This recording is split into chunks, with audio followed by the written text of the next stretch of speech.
નશા વિરુદ્ધ આજથી 100 સપ્તાહનું દેશવ્યાપી જનભાગીદારી અભિયાન પ્રધાનમંત્રી નરેન્દ્ર મોદી નશામુક્ત યુવા વિકસિત ભારત સંકલ્પ અભિયાનનો કરાવશે પ્રારંભ. ગાંધીનગર NFSU ખાતે યોજાનારા કાર્યક્રમમાં મુખ્યમંત્રી રહેશે ઉપસ્થિત.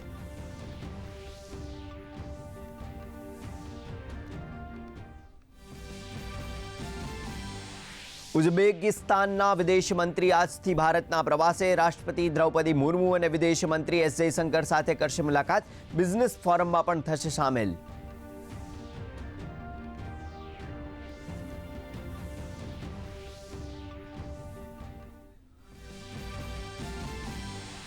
ગુજરાત સહિત પૂર પ્રભાવિત 7 રાજ્યો માટે કેન્દ્ર સરકારે 2117.85 કરોડના ભંડોળને આપી મંજૂરી. ગુજરાતને પ્રથમ હપ્તાની એડવાન્સ રકમ તરીકે ₹500 કરોડ ફાળવાયા. કેન્દ્રીય ગૃહમંત્રી અમિત શાહે આપી મંજૂરી.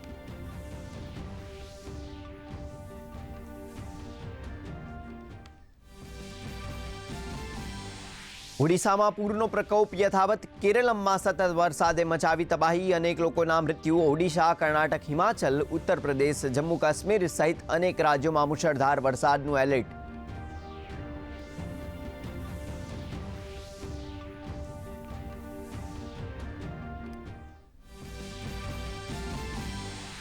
રાજ્યમાં આજથી ઘટશે વરસાદનું જોર. છેલ્લા 24 કલાકમાં રાજ્યના 257 તાલુકામાં વરસાદ. મોરબીમાં સૌથી વધુ 9 ઇંચ વરસાદ. ટંકારામાં 8, ધાંગધ્રામાં પણ 7 ઇંચ વરસાદ.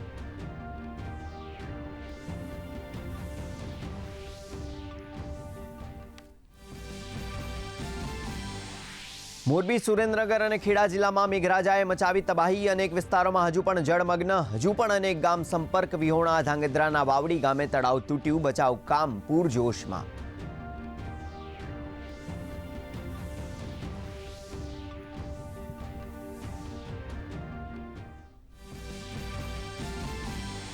પેરુના નાસ્કા વિસ્તારમાં એક પર્યટક વિમાન દુર્ઘટનાગ્રસ્ત. વિમાનમાં સવાર તમામ 13 લોકોના મૃત્યુ. દુર્ઘટનાના કારણની તપાસ શરૂ.